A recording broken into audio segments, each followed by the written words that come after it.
su anfitrión Anon.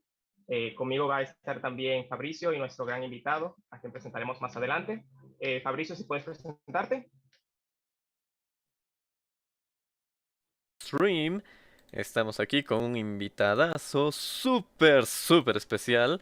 Normalmente hemos hablado con las actrices de doblaje que le dan vida a nuestros personajes favoritos en unas historias que nos llenan el corazón. Pero esta vez vamos a hablar con alguien que hizo realidad esa historia. Entonces, si desea, Rubén, ¿quieres presentarte? Hola.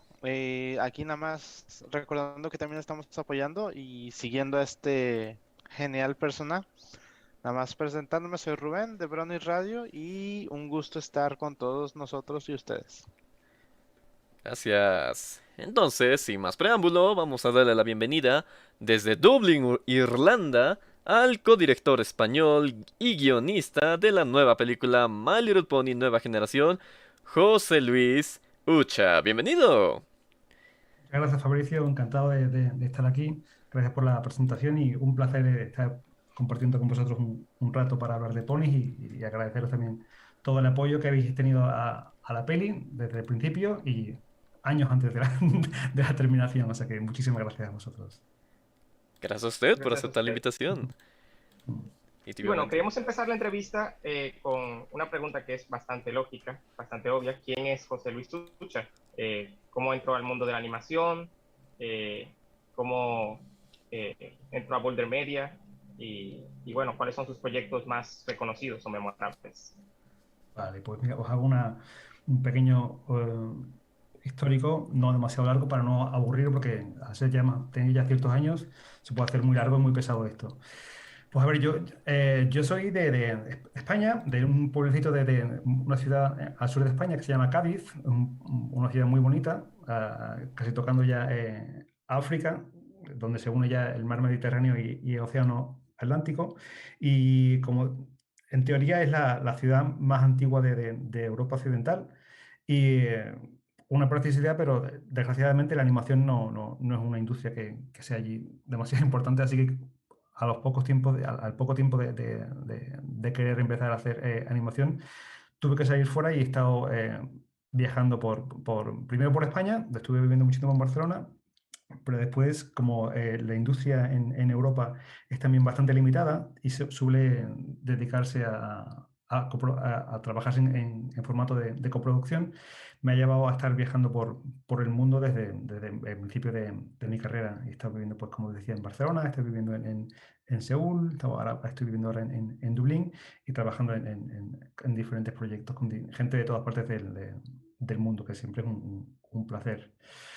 Sobre cómo cosas en las que he trabajado, pues empecé haciendo mucha comedia slapstick sin diálogo en 3D. En aquella época estábamos hablando de principios de los 2000 y cuando el 13 se utilizaba principalmente para películas de Pixar y DreamWorks y para cosas como Final Fantasy súper realista, a mí me interesaba mucho la animación, la comedia y volver a lo que hicieron en su día los Looney Tunes con Bugs Bunny, Pato Lucas y todo. Me interesaba mucho ver cómo podíamos trasladar eso al 3D, la comedia, la expresividad y todo ese tipo de slapstick al 3D. Y estuve trabajando en una serie que se llama Bernard, con un estudio de Corea, y lanzamos una serie que tuvo mucho éxito. De hecho, fue de las primeras cositas virales que hubo en un incipiente YouTube. Y eso, pues, la verdad que fue un resultado muy bueno en el sentido de que pudimos practicar, explorar y experimentar muchísimas cosas en poquito tiempo y aprendimos muchísimo a la hora de cómo se cuenta una historia en un tiempo limitado. Tienes 3 minutos para contar una historia que tiene que tener un planteamiento, un nudo y un desenlace, presentar una situación, presentar unos personajes y hacerlo sin diálogo. Y eso te obliga a ser muy directo, muy conciso y muy claro para un público internacional. De hecho, que para los que son más viejitos, si ya se recordarán, tanto Bernard, los mini episodios se transmitían en Jetix, como también la siguiente serie en la que trabajó, que fue Iron Kid. Sí. Es un clásico de Jetix también. Sí, en IronKit participé más como un consultor creativo, porque tenían tendencia a irse a cosas un poquito más adultas, y ayudaba un poquito a que no se le fuera demasiado de madre las batallas y las peleas, pero es una serie de la que estoy también muy orgulloso, y sigo en contacto con muchos de los artistas que participaron en esa serie. Después de Iron King también estuve trabajando en más series de cortometrajes de slapstick, una serie que se llamó Angus y Cheryl, con un equipo que después ahora trabajó una serie que se ha hecho mundialmente famosa en Netflix, se llama Larva, de dos gusanitos, no sé si la conocen, pero pues Sí. todo el equipo con el que trabajé yo es el que después de hecho, la serie nació a partir de uno de los episodios que hicimos de Angus y Cheryl, que se quedaban los dos personajes encerrados en dos sacos de dormir, no se podían mover y se movían como gusanitos, y a partir de ahí sacaron la serie. Es un poco el origen desconocido de la serie de Larva. Estuve también trabajando en una serie que se llama Suckers, que creo que también estuvo en Disney XD en Europa. Y también slapstick, muda, esta vez de 90 segundos, y lo mismo, es aprender muchísimo a cómo plantear personajes, historias, situaciones de comedia y de manera universal. Después de eso, se me planteó un desafío un tanto peculiar, que fue una serie que se llamó Kudayana, que fue un intento de hacer un anime desde fuera de Japón. Y fue una experiencia muy buena, en el sentido que conocí a muchísimo talento de artistas de todas partes del mundo, una parte en España, una parte en Corea, pero a nivel de mercado no funcionó como se esperaba, y bueno, no tuvo mucho recorrido, pero también, como lo que os comentaba de Larva, la mayoría del equipo que trabajó con nosotros después pasó a series como Avatar, de Last Airbender, y también la leyenda de Korra. O sea que tan mal no lo hicimos cuando después toda esta gente pudo hacer estas dos series tan maravillosas. Claro. Después de eso, estoy recordando un poco, Invisimas, basado en un videojuego que era bastante famoso aquí en Europa. Yo no sé si en América era igualmente famoso. Un videojuego de Sony PlayStation que contenía realidad aumentada. Y la idea era hacer una serie en 3D, acción-comedia, pero que pudiéramos incorporar realidad aumentada dentro de cada episodio. Así que en cada episodio había que capturar con un pequeño código QR a uno de los monstruos, de los Invisimas, durante el episodio. Y la verdad que lo pasé muy bien.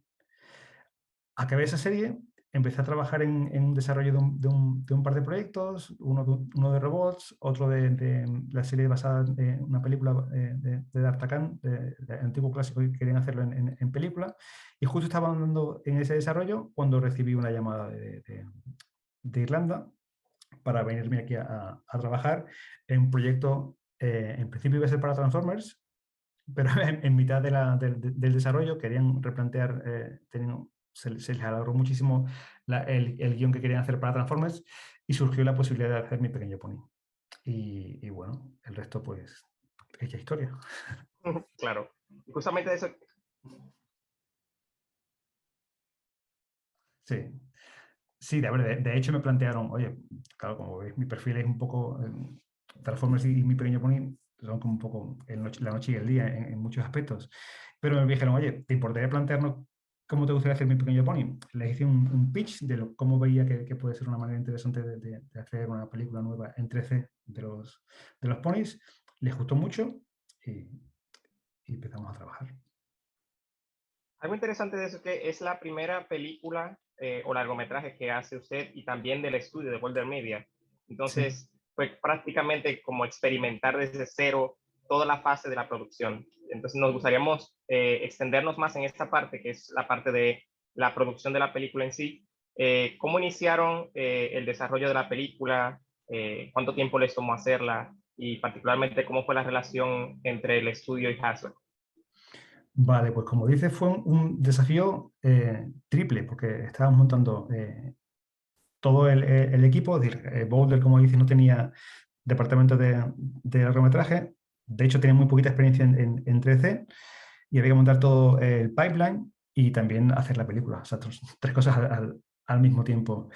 Para montar, para hacer todo el recruitment del equipo, Boulder inició lo que llamamos el Roadshow, que durante un par de meses o tres hicimos varios recorridos por diferentes ciudades de Europa. Estuvimos en Madrid, en Barcelona, en Milán, en Roma, en Lisboa, en París, en Londres, viajando para hacer, bueno, charlas de, estamos haciendo una película y buscando talento. Y la verdad que nos ayudó mucho para conseguir talento de Europa. Y como aquí también hay cada vez más estudios de gente que no es europea, pero está por Europa, que pudimos contactar y las convencimos a que se unieran a la aventura de Mi Pequeño Pony.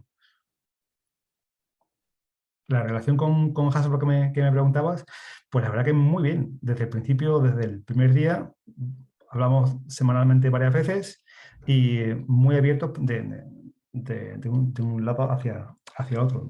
Y súper abiertos y siempre centrados en hacer una película y unos personajes que fuesen lo más interesantes posible, que el tema del juguete nunca ha sido una imposición, ni mucho menos. Nos dijeron, oye, hacer unos personajes que sean interesantes y después ya nos encargaremos nosotros de hacer juguetes que se vendan, pero no es al revés. Eso es algo curioso también, porque en la generación anterior, Lauren Foss también le dieron esa libertad creativa para moverse a contar historias y a crear personajes, no tanto a ser una mercadotecnia, que fue lo que básicamente le dio el éxito a la generación anterior. Ahí el contacto fue con Megan McCarthy y Stephen Davis, tengo entendido. Sí, con los dos. Y respecto al tema de lo importante que son los personajes, sí quisiera hacer mención a Brian Goldner, que desgraciadamente murió hace unas pocas semanas, que ha sido el presidente de Hasbro durante varios años y fue el que cambió mucho la visión de la empresa.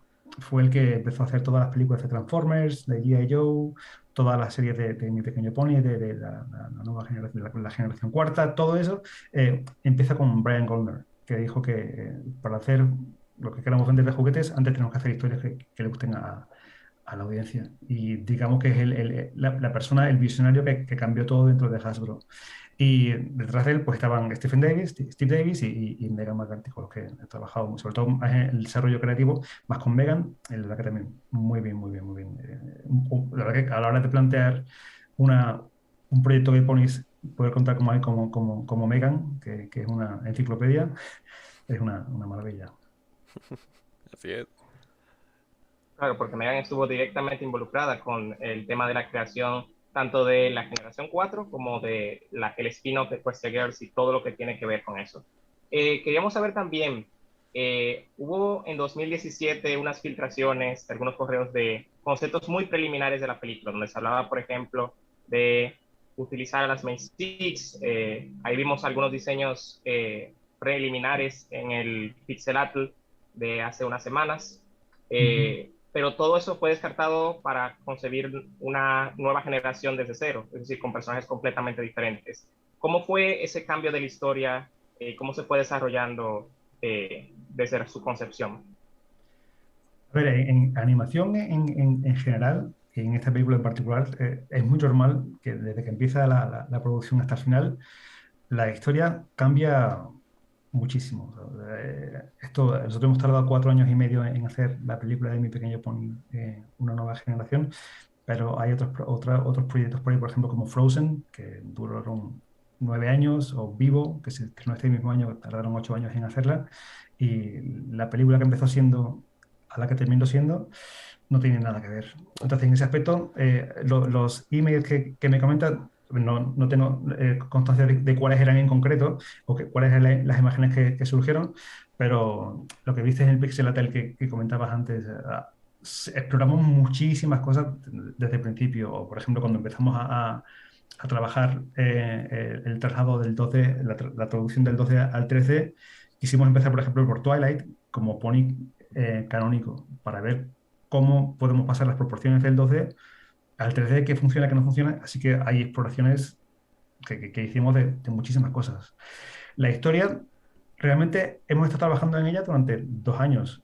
Estábamos montando todo el equipo a nivel técnico, a nivel artístico y al mismo tiempo el desarrollo de la historia. Y eso me debería decir que es lo normal y la media de todas las producciones de animación funciona así. Vas haciendo una pequeña versión de la historia, haces un test a nivel interno dentro de la empresa o con focus group, según cómo se haya planteado la producción, y vas puliendo, vas perfeccionando, vas mejorando ya no solo chistes, sino también conceptos de la historia. Ves que funciona, ves que no funciona y vas puliendo. Hasta que al final tienes que entregar porque no tienes más tiempo Sí. de producción. Te- Recuerdo que en esos primeros bocetos había algo respecto, ya había el tema de la división de las especies en Sí. distintas ciudades. También estaba el tema de, no sé si recuerdo bien, la pérdida de la magia ya estaba incluido ahí. Eh, Ujú. pero todavía seguían con el concepto de reutilizar a las Main Six de la generación 4 solo que con nuevas especies. Entonces, luego de eso fue que entró el tema del desarrollo de personajes nuevos, y ahí es donde entra el equipo de diseño de personajes, entre quienes se encuentra nuestro contacto con usted, que fue Lea Dapsi y Malou para los fans. Sí. Y Malou, si tú me ici, merci beaucoup. Eh, entonces, si nos podía hablar un poco del diseño de los personajes, específicamente cuáles fueron sus inspiraciones para ellos y cómo fueron desarrollando su personalidad. Pues la inspiración de los personajes fue, por supuesto, cuando empezamos a trabajar en Mi Pequeño Pony, hicimos una retrospectiva de todo lo que se había hecho hasta ahora. Creo que en el 23, creo que la marca va a cumplir 40 años. O sea que realmente ha habido muchos ponis en todos estos años. Es verdad que quizá el cambio donde ya Mi Pequeño Pony pasa de ser una marca de juguete de niñas a una cosa más global es con Lemon Frost, cuando hace La magia de la amistad, y yo creo que eso es una cosa cuando ya se convierte en un boom cultural. Y mirando hacia atrás en todo eso, pues la inspiración de qué se ha hecho, qué no se ha hecho, incluso algo tan sencillo como que Mi Pequeño Pony, al haber empezado siendo un juguete, es algo físico, en 13 con volumen. Planteamos a ver cómo sería un pony de Mi Pequeño Pony primera generación en 3D, y probando te das cuenta que al estándar que tenemos acostumbrado a nuestros ojos de hoy, sería muy complicado ver eso sin que te resultase bastante diferente, y diferente, no parecía tan mono como te puede parecer un juguete. Entonces empezamos a ver y a investigar qué había por ahí. También investigamos muchísimo, por ejemplo, todo el trabajo que todos los fans de los ponis, a raíz de la serie de La magia de la amistad, habíais estado trabajando, cambiando cosas, haciendo cosas más realistas para ver qué había de ahí. Y de hecho, así conocemos el trabajo de Lea, que nos pareció muy bueno, y directamente la contactamos para ver que nos echase una mano con todo esto. En ese aspecto, pues también nuestro jefe de diseño de personajes es una persona que viene de Disney, con muchísimo conocimiento de anatomía animal. Ha hecho demás cosas como, desde cosas hiperrealistas como el libro de la selva, el último de live action, hasta cosas como Tarzán. O sea que realmente manejan muchísimos registros.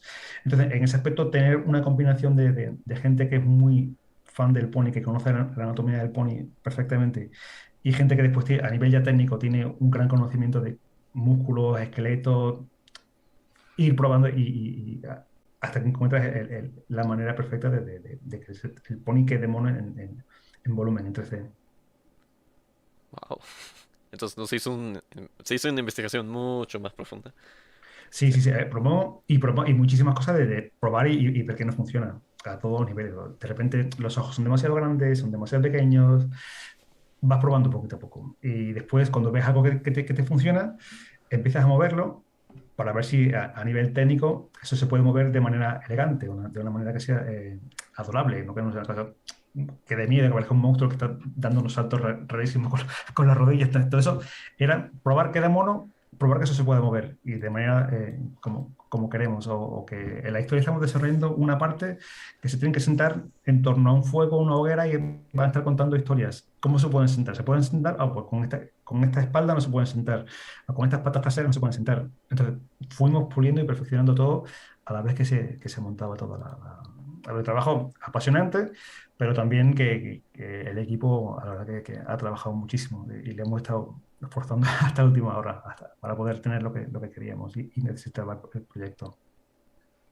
Y de todos los personajes que están diseñados, están presentados para esta película, ¿Surge alguno que sale desde su participación en la historia, desde lo que va a decir, y eso reflejado en su diseño?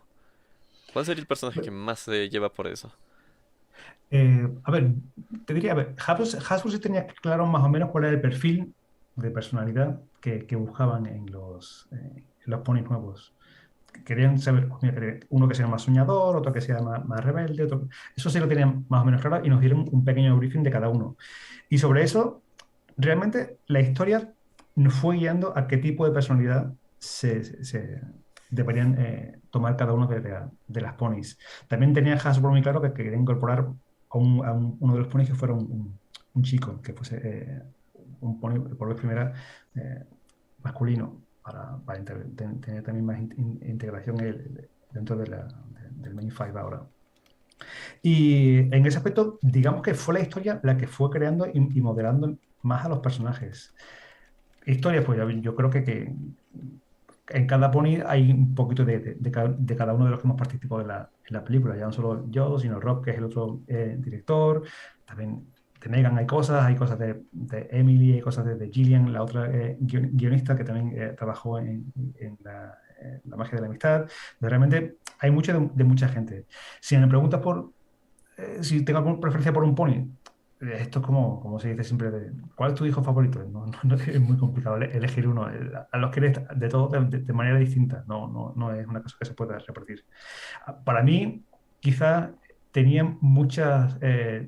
lo más complicado siempre fue quizá Sunny, en el sentido que los protagonistas son siempre más delicados porque tienen que ser más perfectos o tener una serie de rasgos de personalidad que son más neutrales y siempre pues, suelen ser más aburridos que los secundarios como Easy o como...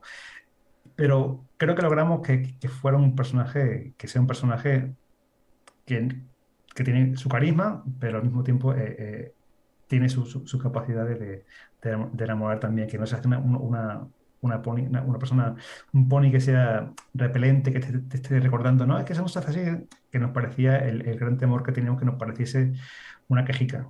En ese aspecto creo que lo hemos conseguido. Sí, de hecho todos los ponis principales llegaron a tener una gran aceptación por parte del público. Me acuerdo todavía la gente diciendo que Hitch es un papucho. El papacito. Sí, claro, claro. Sid, que es sumamente como energética y, como se dice, muy curiosa y muy investigativa. Pip, que es todo muy chiquita y muy viva y muy suya. Obviamente Easy, que se robó la película completamente. Y claro, Sony es la protagonista. Eh, en términos de diseño, específicamente, hay mucha gente que quedó con algunas cuestiones, particularmente con los ojos, que como mencionó fue una de las partes más complicadas de darles expresividad, pero al mismo tiempo que no se vieran demasiado extraterrestres. Sí. Y también otros detalles que había mencionado en la presentación del Pixelatl, que fue la parte de los espolones o las alas con plumas diferentes y las cutie marks de un solo lado. Si nos podía hablar también de esos detallitos con más precisión. Vale. Pues mira, si ahora empezamos para mí lo principal, sobre todo en 3D, que son los ojos de un personaje. Tú cuando ves una película y tienes un personaje en pantalla, tu cerebro va directamente, tu cerebro a través de tus ojos va a los ojos de ese personaje que estás viendo. Entonces es fundamental que esos ojos transmitan la emoción que quieres que transmitan.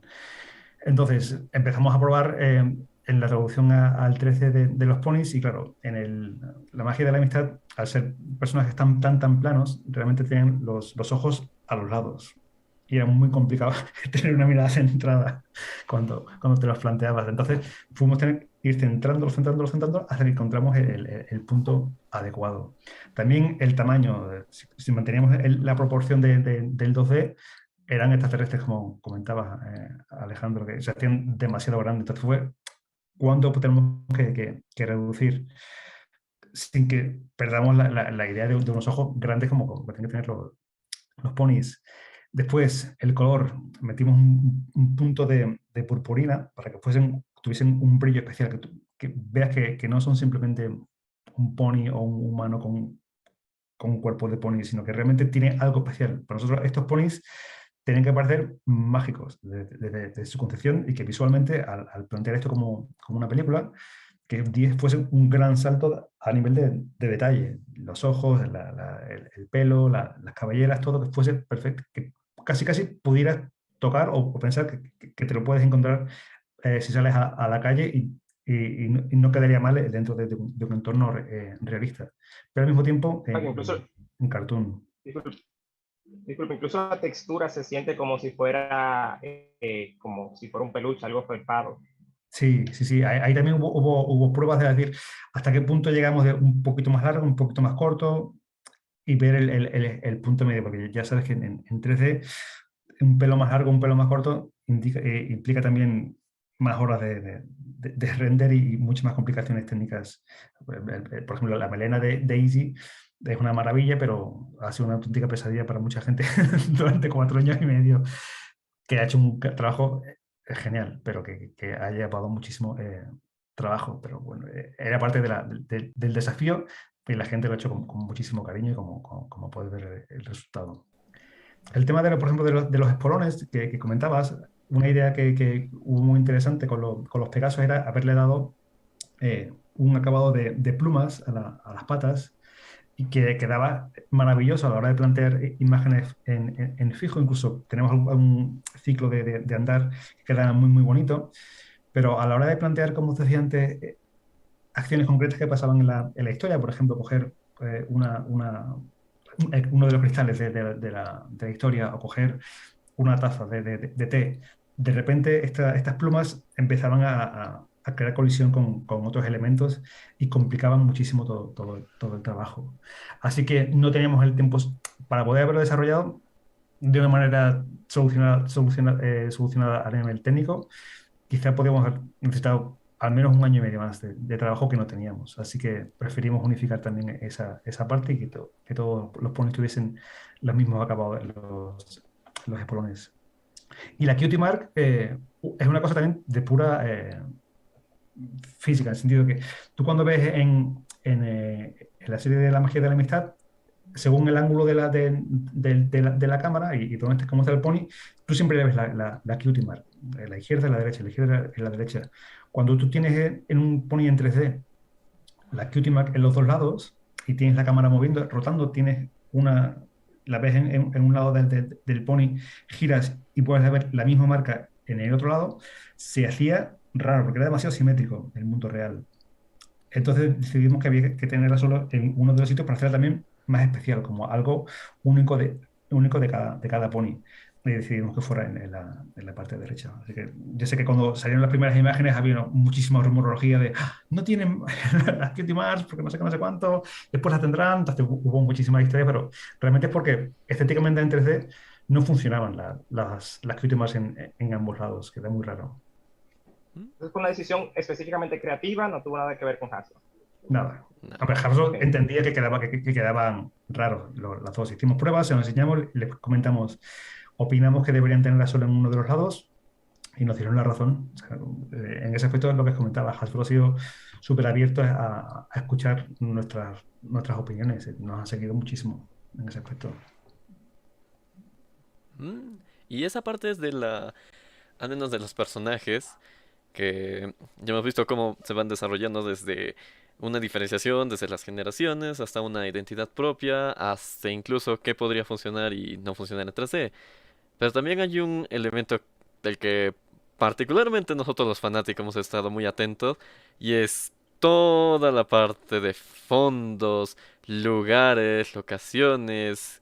¿Por qué está el castillo de la amistad pero no están las ponis? ¿Por qué tenemos los cristales y no están el árbol de la La armonía amistad, y tantas sí. cosas que están de fondo? ¿Por qué? Por- Pues ¿por qué? Porque, pues mira, a ver, cuando tenemos la suerte, cuando trabajas en animación, realmente tienes que crear de cero todo, todo.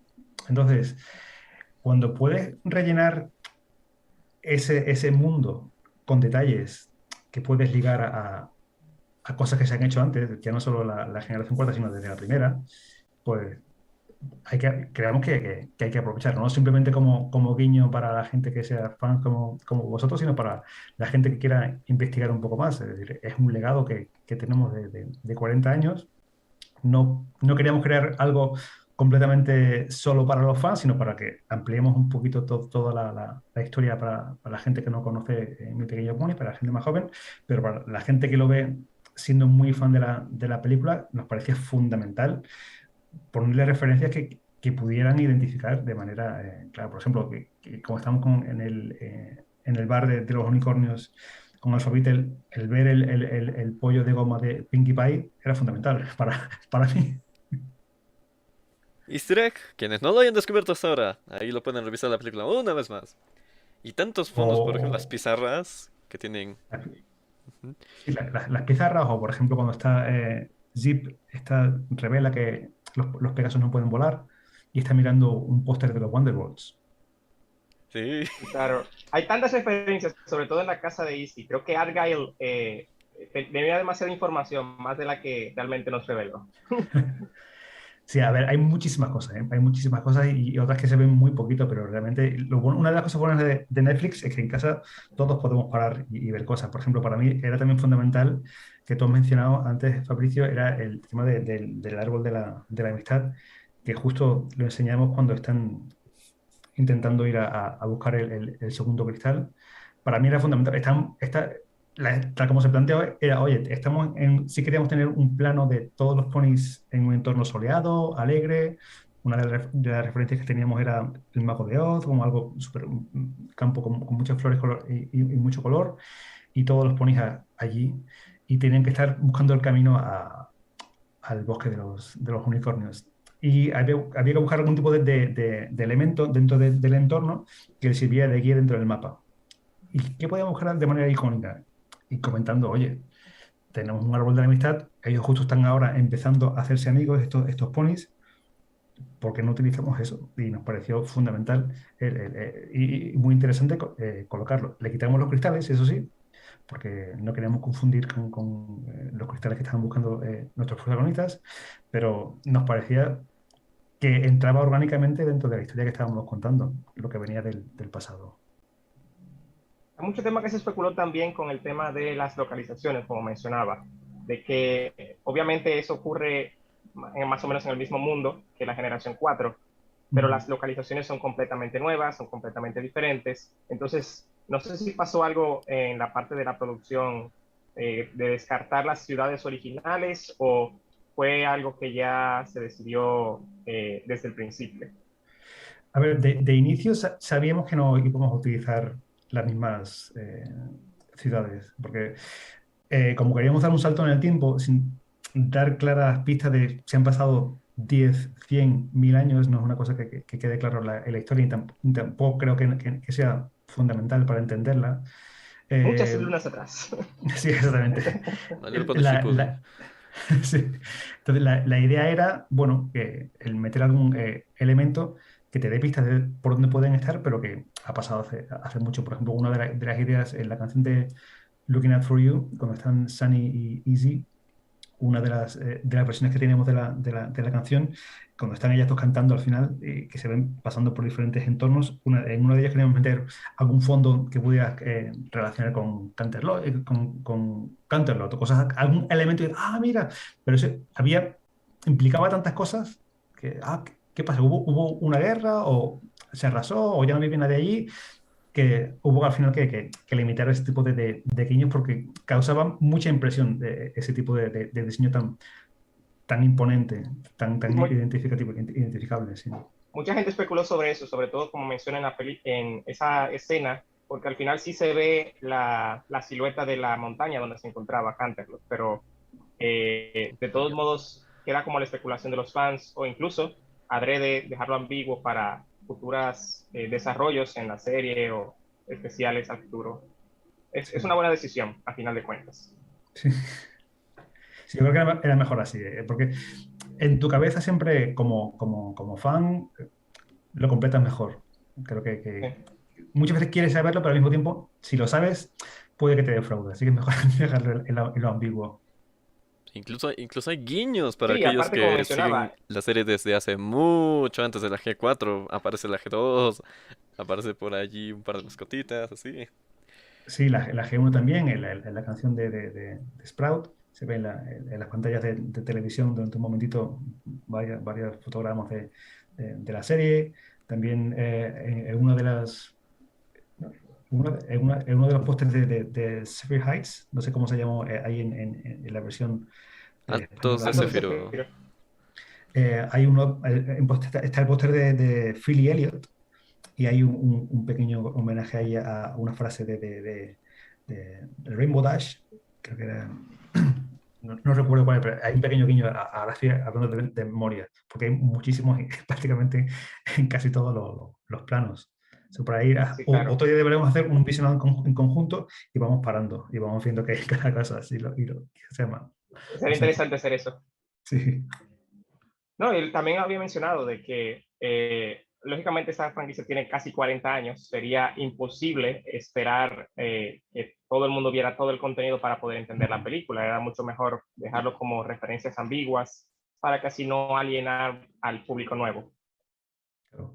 Pero al mismo tiempo, si tú eres uno de esos fans que, no sé, a lo mejor tenías los juguetes de los años 80 o que eres fan de la serie de Lauren Faust, el encontrar eso de repente hace que te dé alegría el verlo. Por ejemplo, teníamos un dibujo que creo que al final no sale en la peli, que era un cuadro de evolución desde la G1 hasta la última, hasta la G5, como el típico paso de la evolución del mono al hombre, pero lo hicimos con los ponis y quedó muy divertido.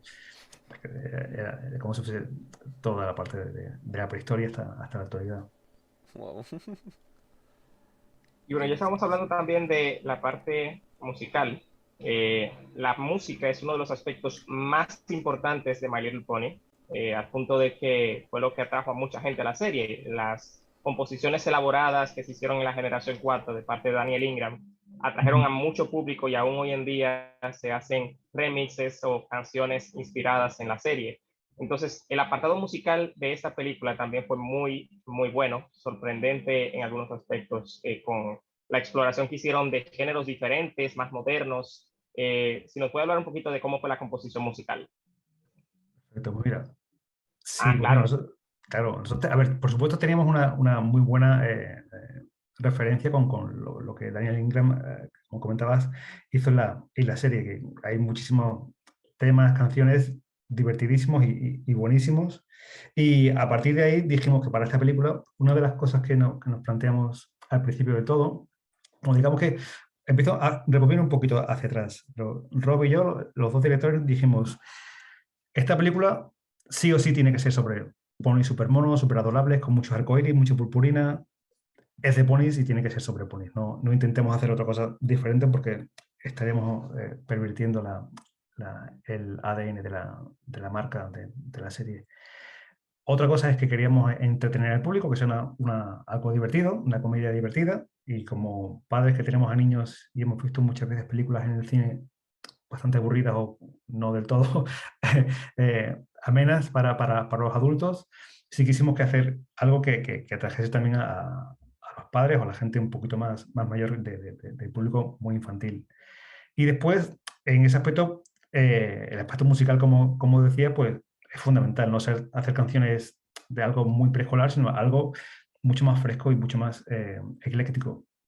Tuvimos la suerte de tener de productor musical a Ron Fair, que es un hombre que ha hecho muchísimo en tipo de música. Fue el que, a nivel de cine, fue el que hizo toda la producción musical de la película de Moulin Rouge hace unos cuantos años, pero que tuvo con Cristina Aguilera, ganaron varios Oscars por todas esas canciones, por ese trabajo. Y es un hombre que sabe muchísimo de música, de todo, además todo tipo de género, desde country a soul, hip hop, de todo.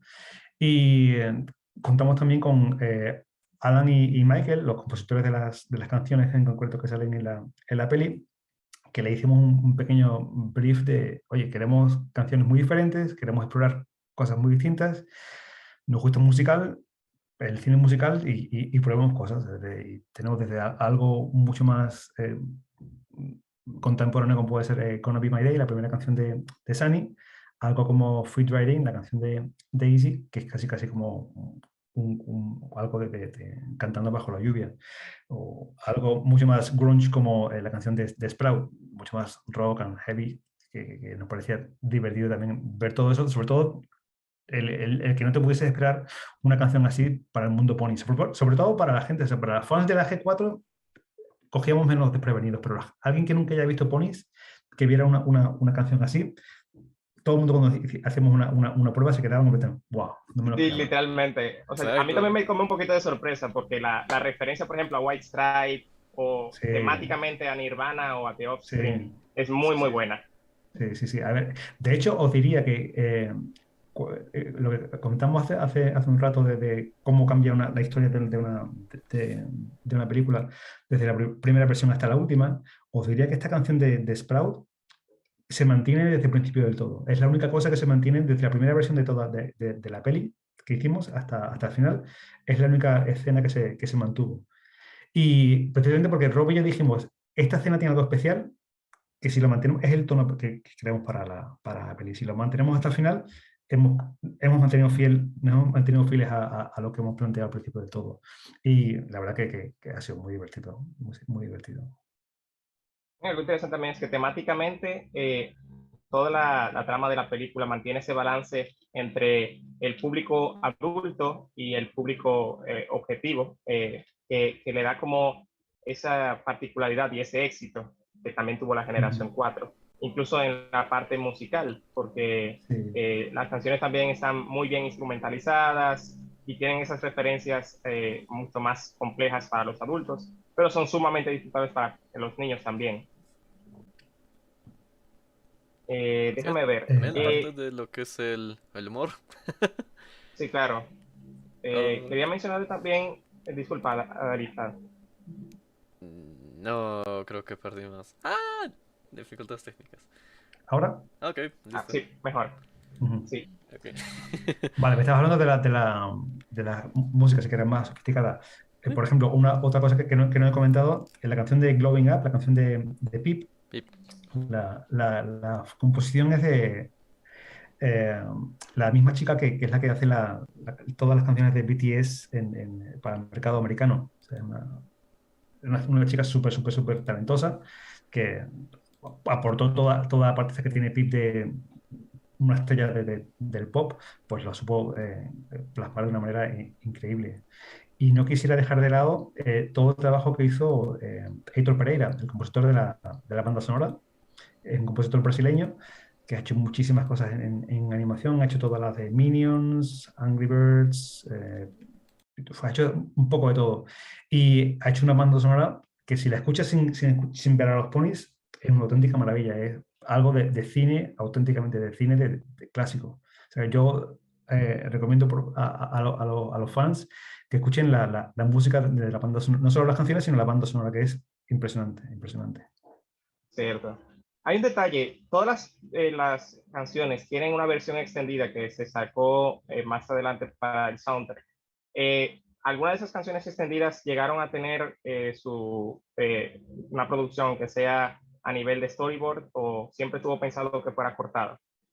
No, algunos, por ejemplo, la canción de Sprout, la versión larga era más larga también en un primer desarrollo de animática, pero por el tema de longitud de la duración de la película, no podíamos tener tanto tiempo, tantas las canciones y por un tema de ritmo de la película. Entonces, cuando estábamos editando, hubo algunas canciones que hubo que editar. Nos dimos cuenta que si duraban mucho más de 2 minutos, el flujo de historia se veía afectado. Entonces, hicimos pequeños cortes aquí y allí para que fluyera mucho más la historia completa dentro de la antena. Como director, digamos que nunca puedes olvidar que es una canción dentro de una secuencia, dentro de una película entera y tienes que servir a la película y después la canción puede seguir su rumbo comercial de una manera un poco más larga.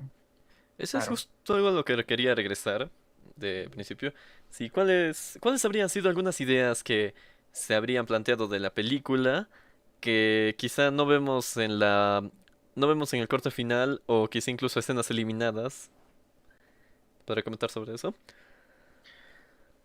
Mm, a ver, escenas eliminadas. Normalmente cuando eliminas una escena de una película es porque no funcionaba como tenía que funcionar o ralentizaba una trama. Por ejemplo, en principio la secuencia esta que hacíamos referencia a cuando vemos el árbol de la amistad, están escapando de todo el lío que han montado después de la canción de Pip. Esa secuencia era mucho más larga y se ponían a discutir, se paraban a comer, después seguían discutiendo y era muy, muy larga. Entonces, no funcionaba y entonces hubo que cortar. Pasó igual con la secuencia del bar en Bridlewood, en el Bosque de los Unicornios. También en una primera versión era muy larga, eran casi 10 minutos como era el lugar del juego del baile, íbamos a tener 5 juegos. Uno de Alphabet, digamos que hacía una pequeña pelea con cada uno de los ponis principales. Y que cada uno pues veía un poco viendo sus capacidades como de personalidad. Y era muy divertido explorar esa parte de la personalidad de los personajes, pero se hacía muy largo a la hora de plantearlo dentro de la historia completa de la película. Y de repente esa parte fundamental de la historia, pues no sé, se había afectado, entonces hubo que recordar, no funcionaba. A ver algún de ese contenido, aunque sea en ediciones especiales de Blu-ray o lo que sea. Interesante. Sí, sí, o por ejemplo también había mucho más, al principio también tenía mucha más presencia Argyle, el padre de Sunny, veíamos más de él al principio y realmente tenía muchísima más presencia, pero llegó un momento que casi comía en importancia a Sunny. Parece que Sunny hacía las cosas porque se lo mandaba a su padre y no porque ella quería, no porque creyera ella en que los ponis tienen que llevarse bien, sino porque el padre le estaba recordando constantemente: niña, los hijos los ponis tienen que ser así. Entonces hubo que recortar esa parte también. Sí, se sintió un poquito. Mm. Pero bueno, como última parte de la producción, que no es menos importante, es de hecho lo que le da vida y alma a los personajes, está el cast de voz. Tuvimos en inglés a un elenco súper completo con Vanessa Hudgens, Kimiko Glenn, Sean Young, todo ese elenco magistral. Y claro, en español latino aquí tuvimos a Belinda, tuvimos a Badir Derbez, tuvimos a Paulina Goto. ¿Que nos puede hablar un poquito sobre la parte de la actuación de voz? ¿Cómo se hicieron el casting? ¿O ya Hasbro tenía personas preseleccionadas? ¿Esa parte cómo Mira, fue? mira, pues para una cosa que teníamos también muy claro desde el principio para las voces era que queríamos que fuesen, por un lado, actores y actrices jóvenes, bastante frescos y que utilizasen su voz natural. Es decir, cuando hablamos con las actrices, les decíamos: oye, no queremos que pongáis vocecita de esto son dibujos animados ni es para niños, sino poner vuestra voz natural.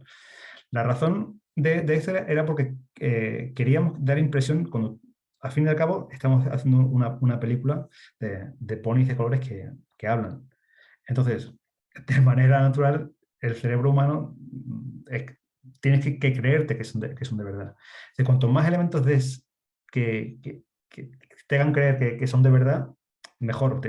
Antes entras en el juego de suspensión de esto no puede ser. Entonces, el poner estas voces naturales ayudaba mucho a que el pony se reconociera una personalidad y una manera de ser concreta. Entonces, en ese aspecto, el casting sí teníamos perfiles de actrices que nos gustaban y realmente con Hasbro había un chequeo básico de decir: oye, que si han trabajado con estos actores o estas actrices antes, y realmente fue bastante rápido en ese aspecto. Hablar con Hasbro y llegar a un acuerdo fue muy rápido, y después fue nomás un trabajo de hablar con las actrices y actores para convencerles, pero realmente han sido todos también muy, muy, muy profesionales y súper encantadores a la hora de trabajar. En pandemia, por ejemplo, siguen trabajando desde casa, súper naturales, lo veis ahí en ropa, en su casa tan tranquilos, y la verdad que muy bien, se han portado muy bien.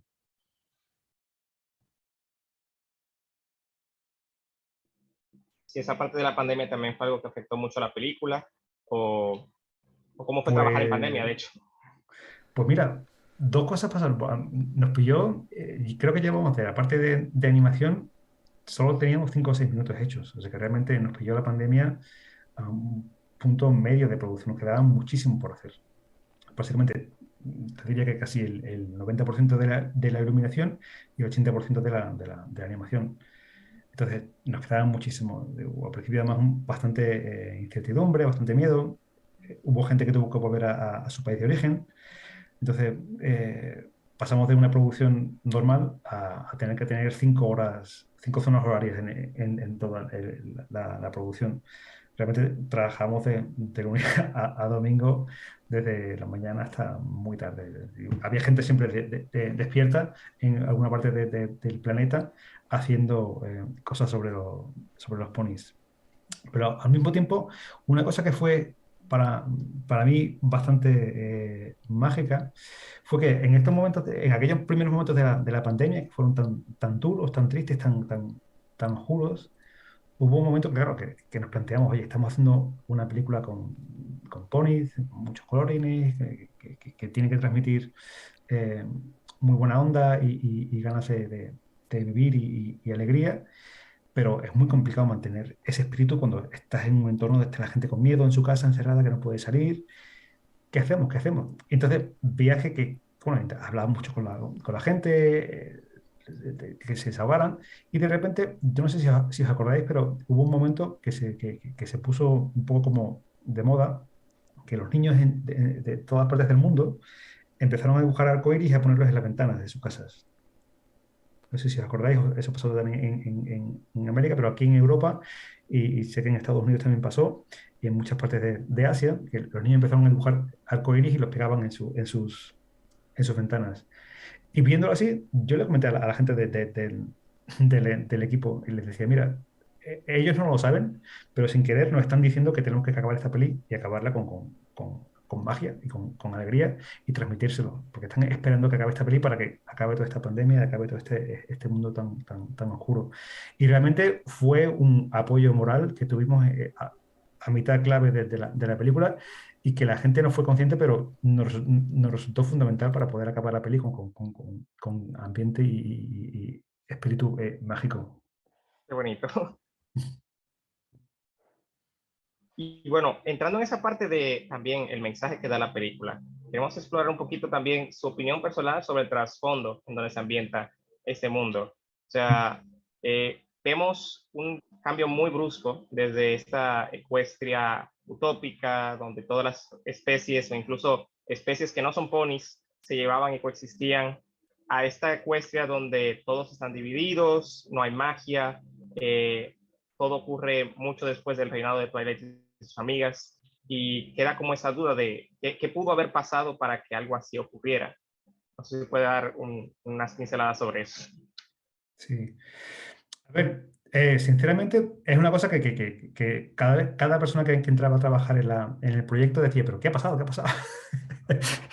Y no tengo una respuesta concreta, pero sí puedo decir que, claro, que pasa lo que puede pasar, y ha pasado muchas veces en la historia. Que algo que durante una época es muy bueno, puede ser una amistad. Hay veces en la vida que eres muy amigo de alguien, y por lo que sea, esa relación se enfría o se tuerce, se rompe incluso, y se va agrandando. Y muchas veces no sabes muy bien por qué, no hay un motivo concreto, sino que se va haciendo la distancia cada vez más grande. Y en el mundo en el que estamos nos parecía que, como el mundo de los ponis al final es la magia de la amistad, de cara a plantear una historia que fuese realmente grande para hacer una nueva película, plantear que los ponis no se llevasen bien entre las diferentes especies nos parecía de una gran potencia, y además muy, muy integrado dentro de la marca. Entonces, no hemos querido acabar de responder eso, porque realmente yo siempre, si me preguntas a mí, yo no sé qué es lo que pasó, pero sí sé que han acabado las tres especies separadas, y que gracias a Sunny, Easy, Zip, Pip y Hitch se vuelven a juntar, que es lo que nos interesaba explorar en esta película. Sé que a lo mejor no te estoy respondiendo mucho, Alejandro, pero es un poco lo que te puedo decir, porque no sé mucho más de lo que.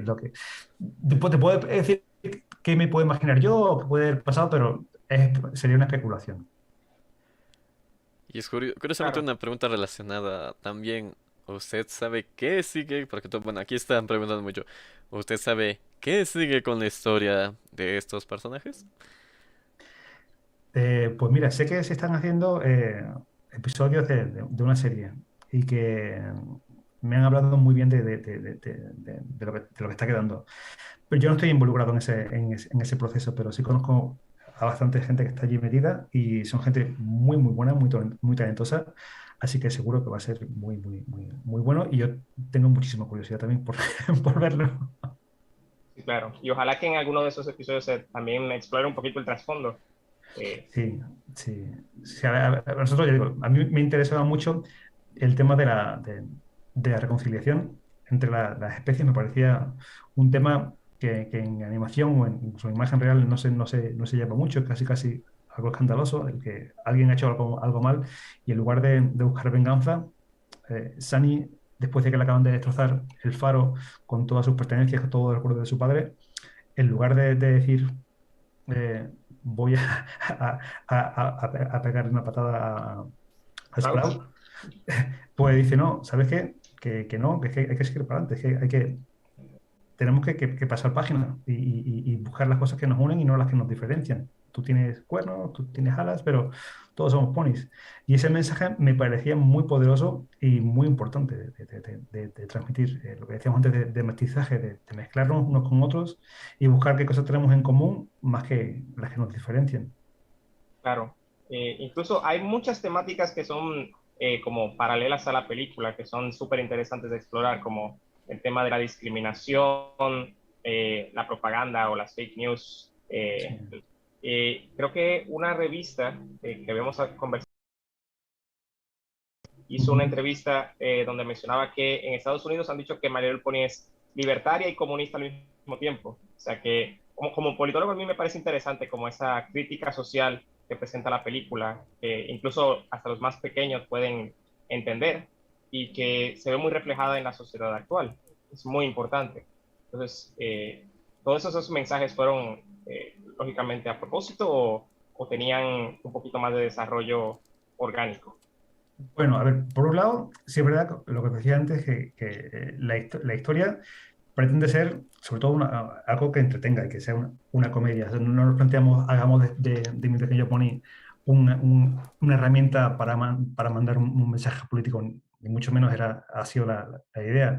Pero una vez que estás desarrollando la historia y encontrándote situaciones como, pues, tenemos a tres especies que no se llevan bien entre ellas, pues es ver y buscar de la comedia elementos que puedas sacarle punta. Y ahí pues es donde tiene sentido en meter referencias a fake news o meter referencias a cosas que hoy día vemos muy, muy presentes y que sí es verdad que nos ha permitido incorporarlo, pero más como trasfondo, no como el tema principal de la película. Ha sido más secundario en el sentido de que no es lo que nos ha movido a plantearlo.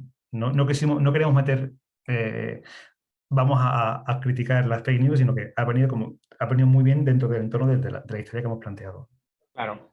Y también es justamente, bueno, hablamos mucho de los personajes principales, pero los personajes secundarios y esa bonita relación que tienen, sobre todo de padres e hijos, no tan bonita del lado de CPP, de su mamá es mentirosa, mala, requete mala, lleva a la cárcel. O también el papá de Sonny Argyle, ¿no? Que es Ujú. su papá que probablemente está fallecido y...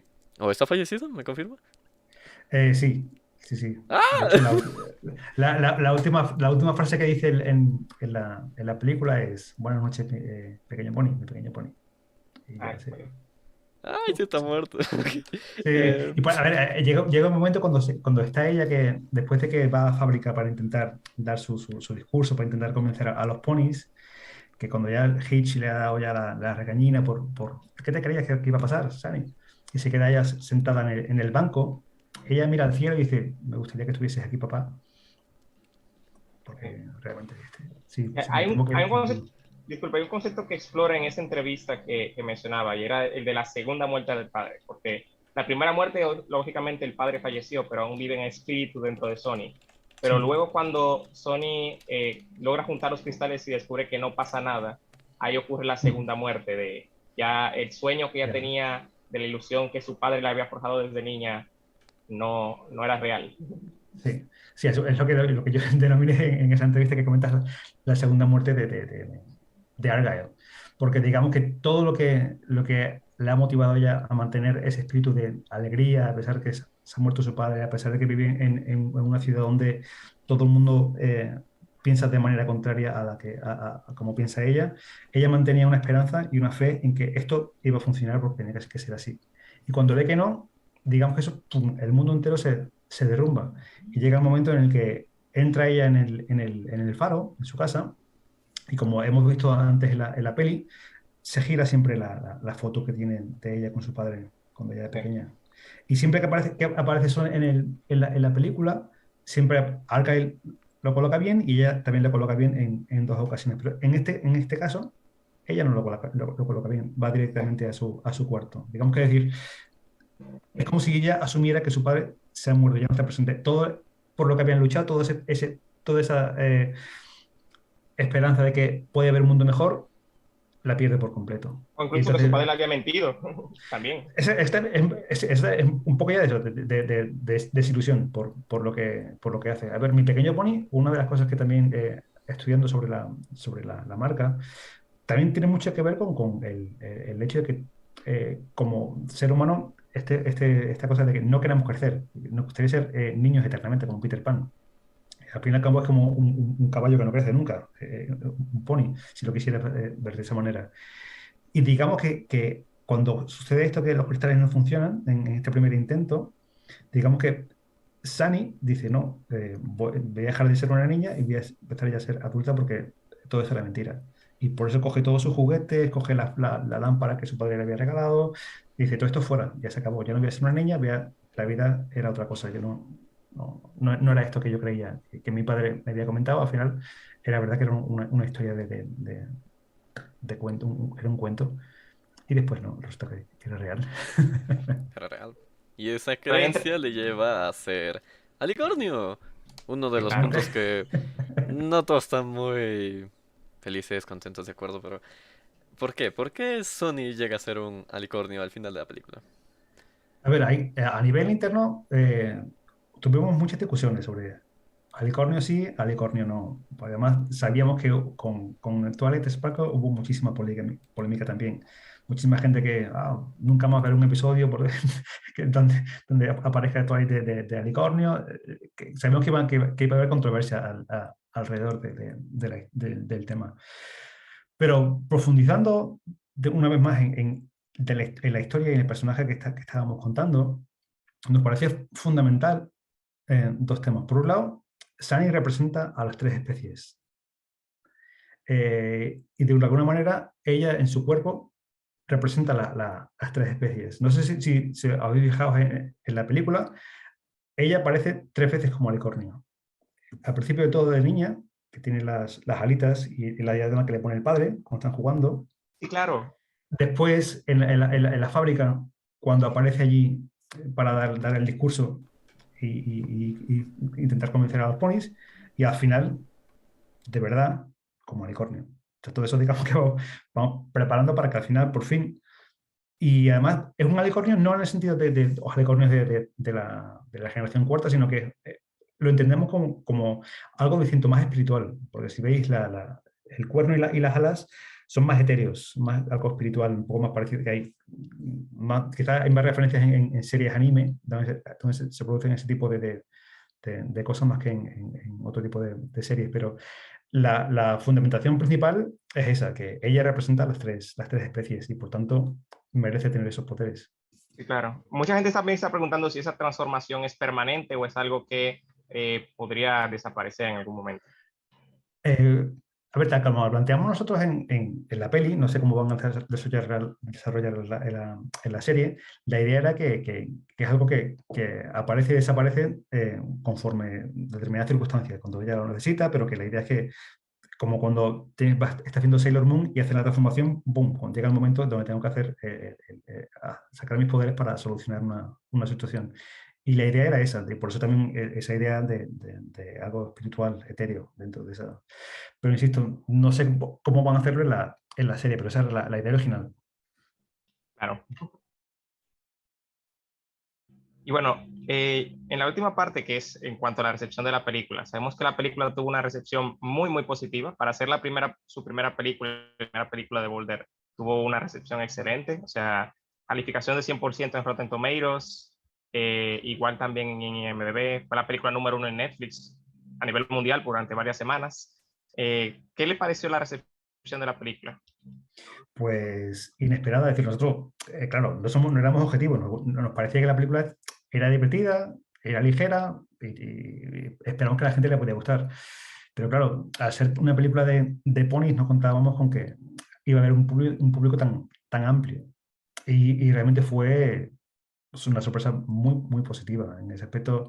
Sé que, por ejemplo, gente como vosotros desde vuestros foros habéis ayudado muchísimo y en ese aspecto os doy las gracias por todo ese apoyo, todo ese amor. Incluso la gente que tiene menos amor y crítica, de verdad también muchísimas gracias porque, porque han estado viendo y creando ruido alrededor de la película. Y lo que decía, a ver, Netflix es bastante celosa de sus datos internos, pero sí sabemos que estaban muy sorprendidos con unas medidas de visionado de gente que ve la película 5, 6, 7, 8, 9 veces. O sea que realmente supongo que serán muchos de los que están ahora siguiendo Culpable. vuestros foros. Sí, sí. A ver, yo no puedo, yo he visto la película sin exagerar varios cientos de veces, porque en todo el proceso Claro. y no me canso, me parece que y me pongo a verla y me engancho y me pongo a ver cosas y me lo paso bien, porque creo que es muy ligerita de ver. Pero realmente la recepción ha sido muy, muy buena, muy, muy buena y en ese aspecto estamos muy contentos. En Rotten Tomatoes ya baja un poco, ya no estamos a 100%, pero creo que estamos en un 89 por ahí, que está muy, muy bien para una película de ponis, que muchísima gente iba a verla con ganas a ver, la crítica más grande que hemos escuchado a la película ha sido que es una película que se ha hecho para vender juguetes. Cosa que, Sí, bueno, y eso me es algo parece un poco estándar hipócrita, claro. es algo estándar de todas las películas. En la película de 2017 dijeron exactamente lo mismo de esto es una película de ponis y por lo tanto lo vamos a criticar en base a que es un objeto de mercadotecnia, pero no ve más allá. Claro, a ver, en ese aspecto yo creo que dos cosas por un lado. Es un poquito hipócrita en el sentido de que, bueno, tú te miras ahora la cartelera, cualquier película de Disney, ya sea de la parte Marvel, de la parte de Star Pixar, Wars, están hechas para vender juguetes o están contando con la venta de juguete como parte de la estrategia comercial. Entonces, no, en nuestro caso creo que es más evidente, mucho más directo, en ese aspecto creo que escondemos menos. Pero bueno, es lo que, como decir, la película de Lego también quiere vender Lego, pues sí, Claro. pero es un poco, todos quieren vender juguetes. Hoy día en cine es parte del negocio, entonces sorprendente por algo así, creo que es un poco, no sé, para mí me resulta un poco raro. sí, Ah, claro, o sea, que sea una película para vender juguetes o finalmente para vender, no quita que pueda tener una gran historia Mm, al final, ¿no? mm. Esto demuestra. Claro, a ver, ese es el objetivo digamos, de Hasbro como juguetera para poder cubrir todo el gasto que ha incurrido en la producción de la película. Pero para la producción de la película, todos los que hemos estado involucrados, que hemos sido casi 300 personas, pues la idea era contar una historia que entretuviese al público. Y ese era el objetivo principal que nos pusimos. claro. Cumplido. Y sí, claro, por supuesto. Y hay otra parte fundamental que hubo aquí, que es el factor de la demografía inesperada, entre comillas, de la cuarta generación, que son los bronies. Hubo mucho aporte de parte de los bronies, como mencionó, tanto en la promoción de la película como en la parte de la elaboración, sin mencionar más a Ilia Dapsi y Malú, que fue un aporte fundamental para el diseño de personajes. ¿En qué otros aspectos aportó la comunidad en la película y qué cosas le gustaría como conocer más de parte de nuestra comunidad? A ver, a mí me resulta muy interesante, mientras estábamos haciendo la película, pues miraba tanto vuestro Pony Latino como el Coste Daily para ver qué se iba diciendo de esto. Y de hecho siempre surgía de vez en cuando gente que sabía perfectamente de qué iba la historia y saltaba con sinopsis como si supiera absolutamente todo. Y realmente había ideas muy buenas, que no tienen ni idea de lo que están, de lo que están diciendo, pero hay ideas y en ese aspecto es interesante. A mí me resulta inspirador por eso, por la pasión, por de repente cosas completamente salidas de no sé de dónde, de dónde han cogido esas ideas. Y después también por ver qué cosas les inquietan a ustedes. Es decir, qué tipo de personaje, ante qué tipo de personaje responden mejor, o ante qué tipo de situación o de canción responden mejor. Porque a mí como responsable de la película me servían para ver cómo puedo hacerles que les llegue mejor, les toque más la fibra sensible como espectadores.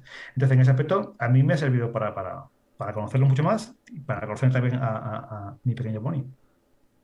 Claro, lo mencionaba porque es un contraste con cómo se ha manejado históricamente el tema de los fans, porque anteriormente había una separación muy fuerte entre la producción y la comunidad que disfruta el contenido, sobre todo para evitar cuestiones de derechos de autor o temas así.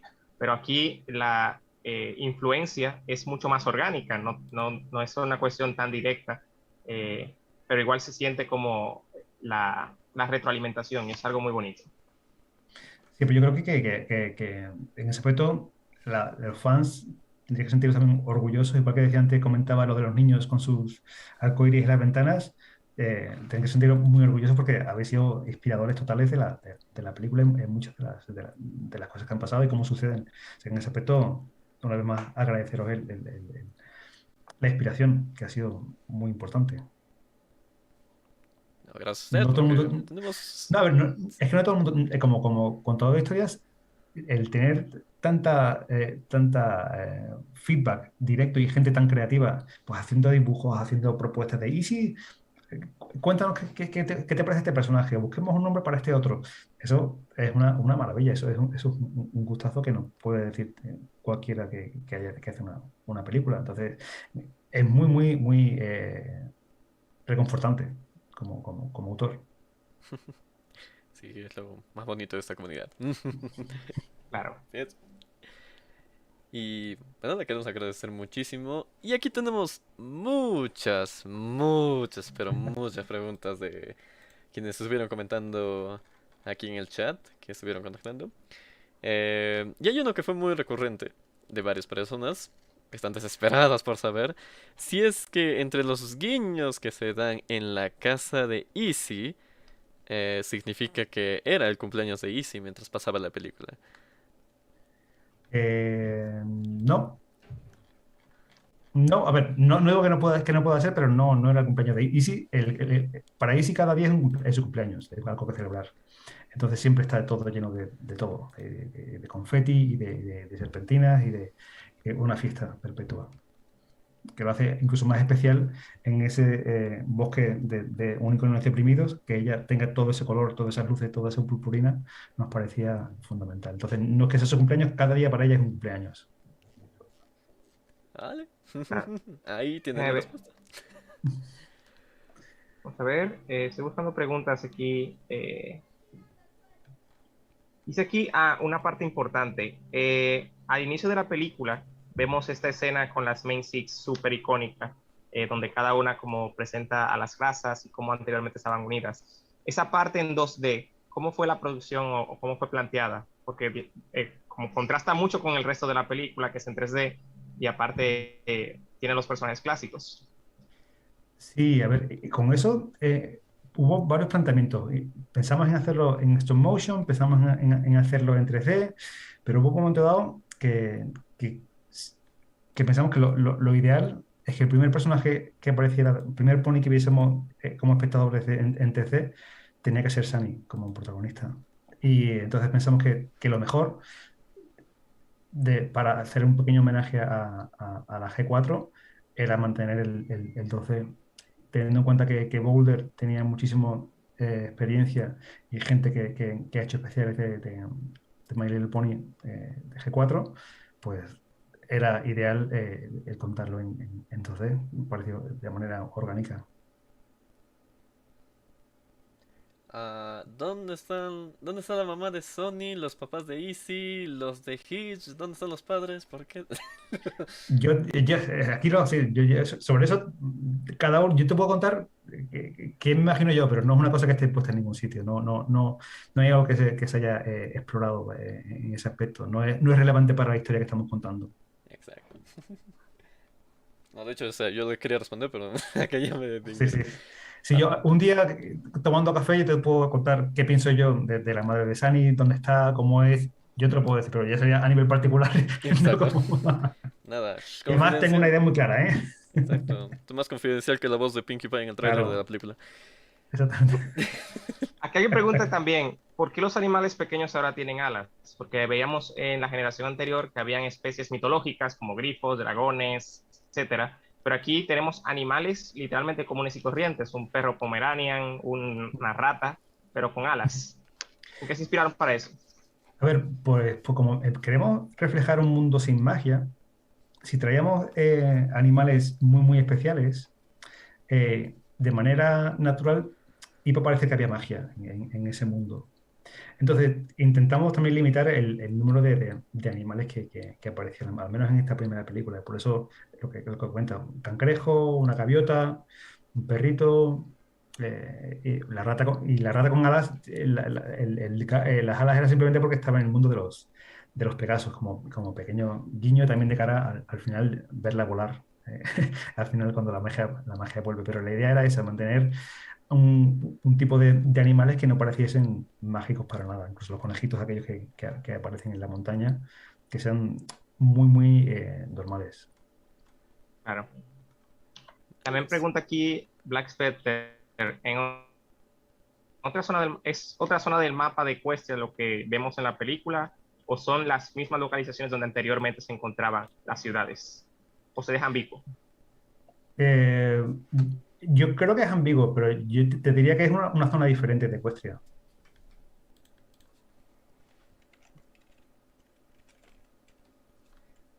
Ay, se me escucha. Hola, hola. Ahí ya. Eh, ¿por qué Hitch es tan papazote y le gusta a los animales? Aparte que a nosotros. Aparte, ¿a quién no A le ver, gusta Hitch?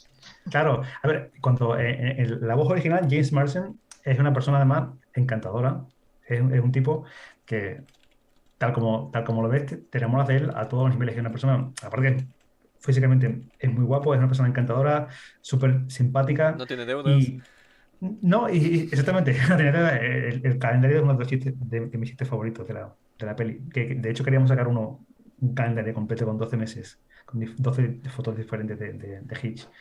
Y en ese momento supo darle muy bien el tono de aunque te está leyendo, "Oh, es que tienes que hacer esto mejor, pero lo hace de una manera cariñosa y entrañable. Siempre mantiene este punto entrañable que aunque te esté dando la vara, se hace alguien encantador. No lo puedo evitar. Es una persona que es así, es muy divertido, tiene muchísimo sentido del humor. Y bueno, aunque es encantador, es adorable dentro de su papasotismo. Todos aquí somos fans de Hitch. Sí, Está También esculpido por los preguntan aquí, mismísimos dioses, así está. sí.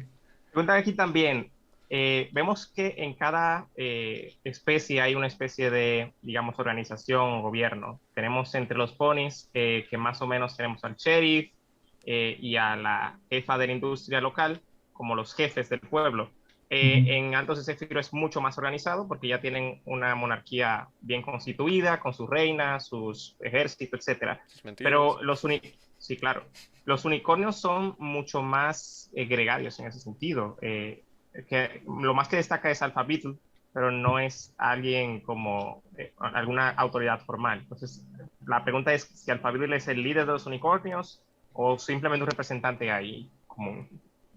Sí quisimos, con las especies, distinguir bastante a nivel de cómo se ven organizados por separado. Entonces, ver que socialmente se comportan de manera un poco distinta, de manera a que haya contraste entre unos y otros, entre unos y otros. O sea, en lugar de tener tres reyes y tres reinas, que en uno, pues como dice, tenemos al sheriff y a Phyllis como, digamos, como la referencia a nivel moral de los ponis terrestres, después a la reina en el mundo de los Pegasos, y Alpha Beetle sí, digamos que de una manera representa la autoridad en el sentido que tiene el dueño del bar del principal de la ciudad, que también donde acude todo el mundo, físicamente también digamos que es el alfa de ¿Mm? todos los unicornios, y digamos que en ese aspecto sí representa a, a todos los unicornios.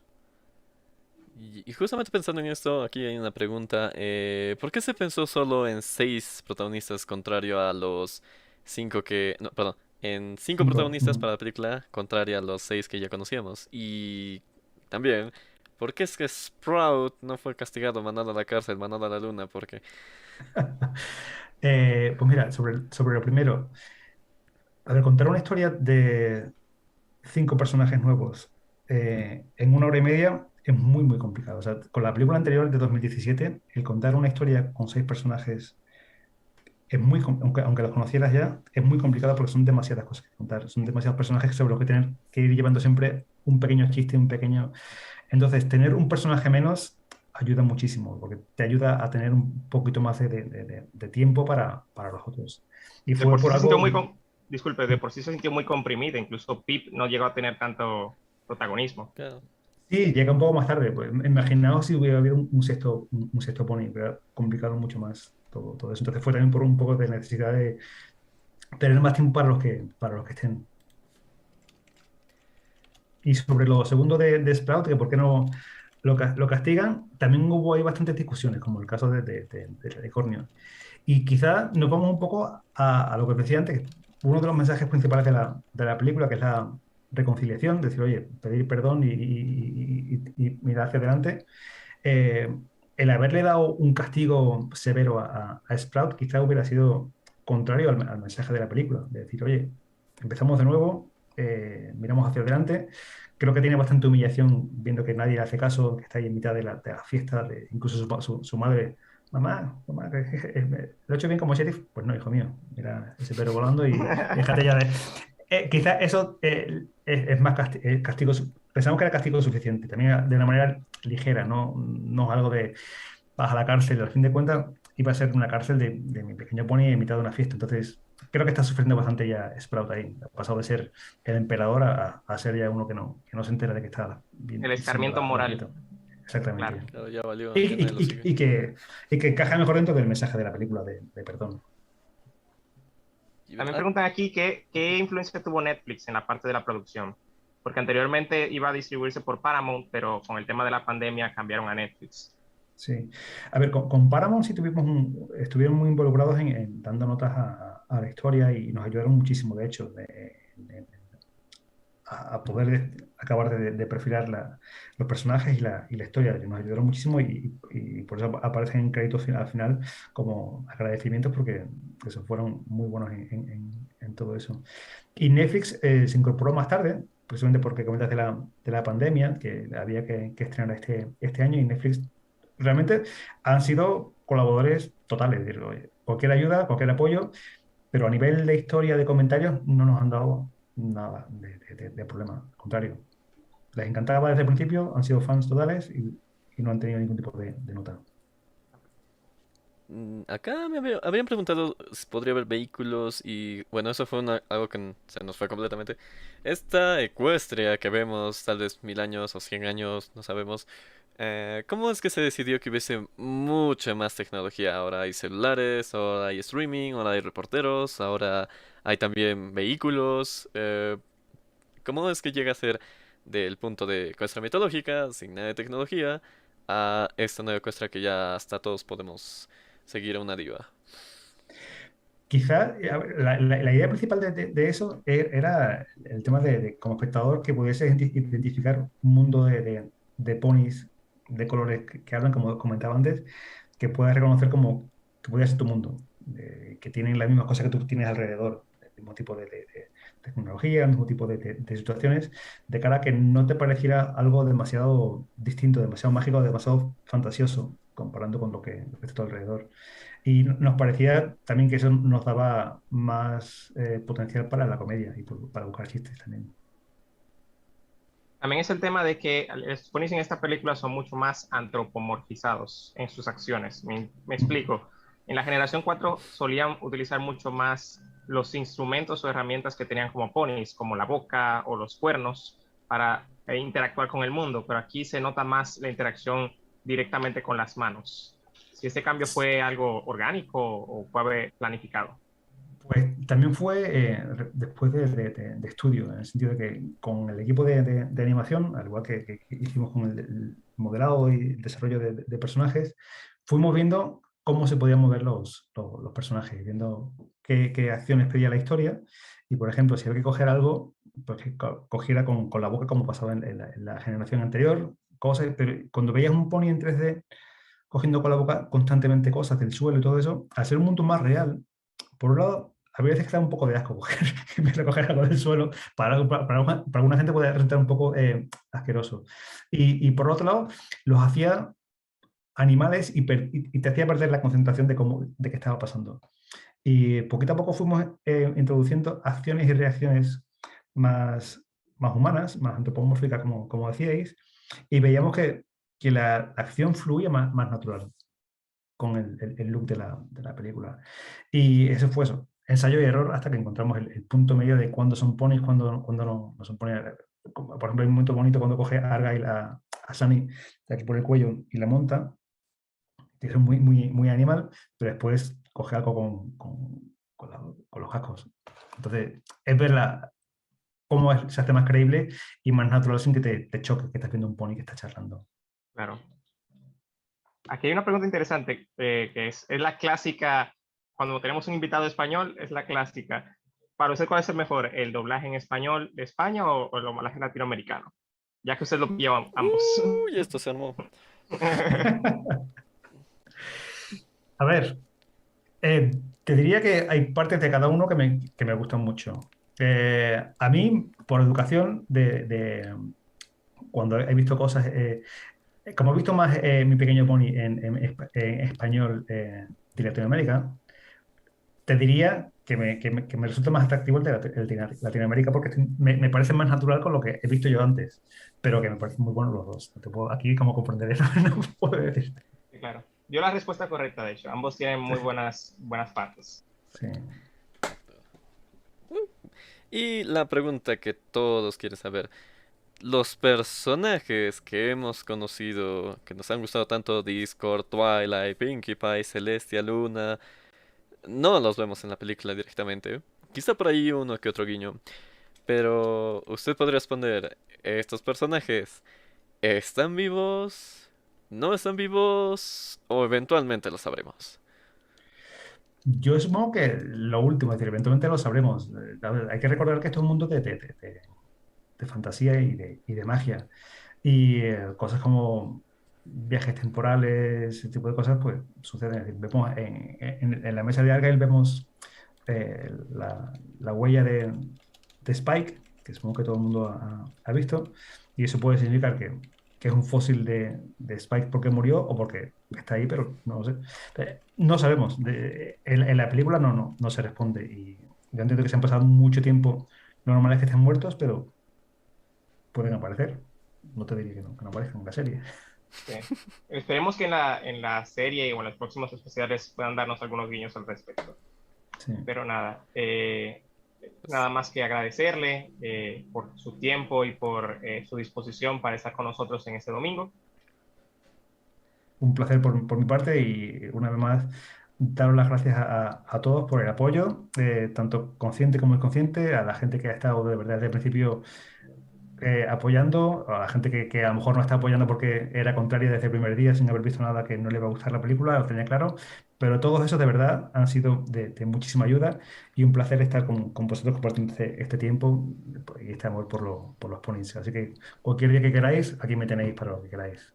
Yo voy a ser honesto, yo era uno de esos escépticos que veía la película con medias dudas, pero al Es final cierto, es cierto. Sí, al final Es cierto, me es cierto, convenció lo dijo. totalmente. Lo dijo. Pero eso es una cosa que os diría que de verdad que muy bien y lo que más aprecio del mundo de fan de los ponis, que es que estáis abiertos a que os guste, que no todos los fans son así, de que, como dices tú, al principio era reacio, sabía que no me iba a gustar más pero tienes la voluntad de decir, oye, no, reconozco que me ha gustado. Entonces eso dice que eres una persona abierta e inteligente. las cosas pueden ser mejor. O sea que te Claro. lo agradezco. Aquí me preguntan, así como el Snyder Cut, ¿para cuándo el Ucha Cut de My Little Pony? Pues mira, no te diría que estoy haciendo algunas cosas por mi cuenta de evitar cosas, pero bueno, no sé, eso ya lo podemos hablar en la siguiente charla que tengamos, no lo sé, pero el corte que hay ahora mismo es muy parecido al Uchacat, ¿eh? Te diría que es 95% como tenía que ser. Qué bueno. Wow. Y después de esta película, y claro, continuar con sus cortos animados, ¿qué sigue para José Luis Ucha? ¿Cuál es el siguiente proyecto del que nos pueda hablar, claro? Pues mira, a ver, después de mi pequeño pony, que ha sido, como decía, 4 años y medio, un poquito de descanso a nivel de purpurina a arcoiris, necesitaba unos meses de descanso hasta final de año.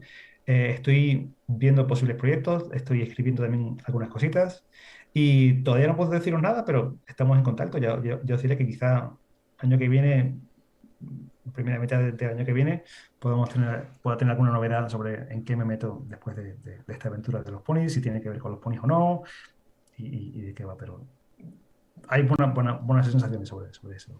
Perfecto. Pues Entonces, nada, Rubén, ¿quisieras dar las palabras finales? Rubén anda más muerto que nosotros. No, Pero en fin. ¿Se durmió? está muerto carga él. Uy, que muy demasiado pronto.